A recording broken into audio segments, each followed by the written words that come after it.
life. She's an absolute genius. I love her, you're going to love her. She's beautiful, intelligent, she's witty. Her name is Hannah George. When there's a gentleman on the front row not knocking his glass over, she is the centre of attention. Ladies and gentlemen, big round of applause, Hannah George! Keep it going, just some cheering!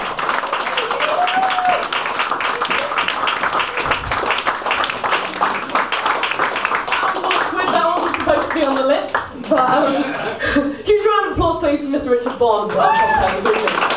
Fantastic, fantastic. Yeah, that's enough, it's about me. So, hi, my name's Hannah George, I'm from the Isle of Wight, and on the Isle of Wight we're one of the last places in Britain still to have red squirrels. And that's because we don't have any grey squirrels. And that's because the grey squirrels kill the red squirrels. I don't know about you, but I think this is probably nature's way of telling us no one likes a ginger. Talking of ginger, there's a big poster at the back for a guy called Ginger, next to the big poster of me. And I don't know whether you can see that there, but there's a poster of me, and it's quite pristine. The poster of Ginger, someone's drawn a big knob on his head. So, 1-0 Han. So that's nice. The thing with that poster is I do look like sort of like a high-class prostitute with my come to Winchester eyes. So, who has children? Bit of a change of subject. Have I walked into the most infertile room in Winchester? Is that what's happening? Does anyone have children? Yeah? Yeah? I don't have any children. I think the reason why I don't have any children is because when I was at school we had particularly good contraception. Well, no, particularly good sex education, particularly when it came to contraception, because at some schools you used to have to practice putting a condom on a banana. But at my school, we used to practice putting a condom on a gherkin, so we'd never be disappointed. So, who's on the pill? These questions are going to get more personal. So, no one on the pill? Well, a friend of mine is on the pill. She's been on the pill for years now. A couple of weeks ago, it turns out she's not been taking the pill at all. She's actually been taking Prozac. Yeah, we laugh. So what this means is that she's got loads of illegitimate children, but doesn't really give a shit. Yeah, she really doesn't though. She asked me to look after one of her children the other day. And, you know, I panicked. I knew nothing about looking after children, but she said to me, Hannah, you can't wrap them up in cotton wool. I used gaffer tape. So, it's all good. But do you know what really annoys me? Do you know what really gets my goat? Deaf, dumb and blind babies. Deaf, dumb and blind, they don't know they're born. That is my favourite day. I high-fived myself when I came up with that one. But sort of looking at everyone here, we've all sort of, like, we're all grown-ups, aren't we? We've all been through puberty. And, like, I can't work out how well I did out of puberty, because although I never really got any spots, I also never really got any breasts. Exhibit A, cup. It's annoying because my mother says to me, she says, Hannah, you're never going to have large breasts, because I never did. I've been thinking about it, my dad's got massive tits. I'm so fat. But my mum works in a hospice, so that's quite nice. She's like one of God's good people. She works at this hospice and it's amazing. There's other people go to die, and I can't work out whether she got the job because she's a really good nurse or just a really shit one.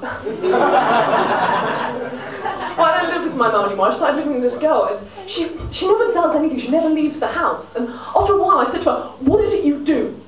And she said, I'm a vegetarian. As if it was an occupation, you know. I'm the one going out to work all the time. I'm the one bringing home the bacon. Yeah, well, she hated. And she's doing nothing. And then after a while, she said to me, actually, Hannah, I'm now a vegan. What's that, a promotion? It's ridiculous. I'll be making a cup of tea, and she'll say, that milk belongs to the calf. That may be so, but I ate its mother at dinner. So who gets like, who? I actually love this man's laugh more than anything. So what's your name? Yeah, who's the lovely? Kevin. Kevin, lovely Kevin. Do you ever get any junk mail through the post? Like, oh, tons of it. All the time, right? All the time. I was looking at some junk mail the other day. I don't know if you ever got this. Always throw it back through the letterbox the other side. So you step on it when you walk out the door. I'm above this. Okay. Obviously you don't have a welcome mat, you have just takeaways. Trips up on it. Brilliant, brilliant. You know he could probably sue you for that.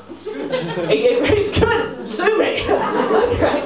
But like, I got one, I don't know if you've ever seen it, the British Gas, and he was trying to sell me boiler insurance. And what it said said, it had a picture of a cold house. I left her out. Oh, do you see what he did there? Because like, I said boiler, and he was like talking about his wife. But what? No, hold on, because the bit I'm about to do is funnier. So what happens is, it's trying to sell me boiler insurance, and what it has a picture of a cold house, and it had the words. This is word for word. It had the words, "A broken boiler." Is there anything worse to wake up to? Oh, prostitute instead. Or no, I can wake up to you, Kevin.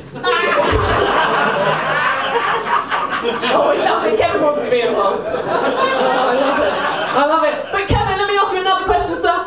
Oh, I don't want to ask you any more questions because you might be funnier than me. So. But okay, a big question to everybody: has anyone ever heard their next door neighbours having sex? Yes. Yeah. Yeah, it's I always open the window and listen for it.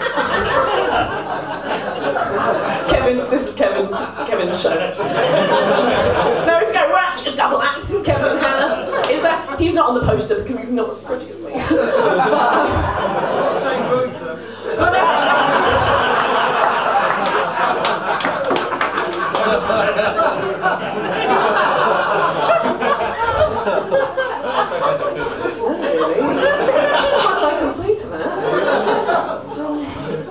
The man has tits, what can I say? But basically I can hear my next door neighbours having sex, and it's like it's really embarrassing because I walked out of my house the other day and I saw them for the first time, and they're not easy on the eye. And I thought, I've got off on that. But so, does anyone know anything about fashion? Is anyone? I mean, we're in Winchester. Is anyone fashionable in Winchester? Kevin, I know you are. Fuck off. I don't know. Let's ask this guy in the front row because I know these two. So, okay. So I want your honest opinion. Okay, just be honest with me. This belt, is it shit?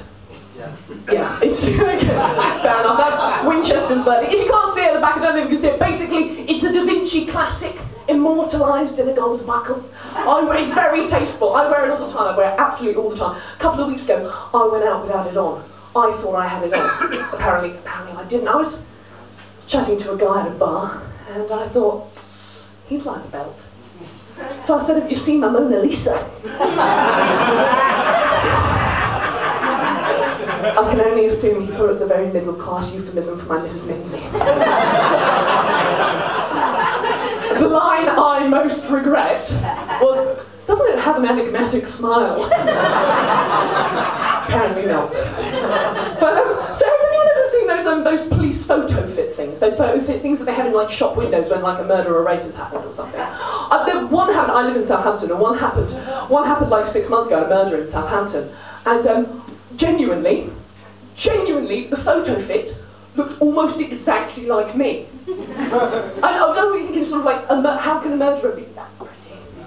But, and this murderer was a man, but it just looked just like someone was walking past a shop with my friend, and he was like, "Hannah, what were you doing on the 16th of October?" And I was just like, "Oh." So, I'm ashamed to say it, but there is a picture of me in existence next to a police photo fit going,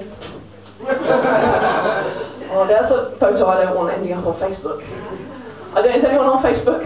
Yeah. You're on Facebook? Because that's the thing, that's what I think the police could possibly use Facebook as a tool for catching criminals. They could put they could put the photo fits up there and wait for some really helpful friends to tag them. Brian!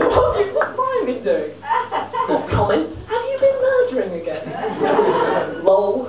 But so I work in a bank some of the time I work in a bank, and it's kind of soul destroying because this is the place where they give you a panic button, but no joy button. I think the only time I'd use the panic button at work would be if I woke up in 20 years' time and I was still working. But where I work, at the bank, we have an energising acronym, and ours is PRIDE.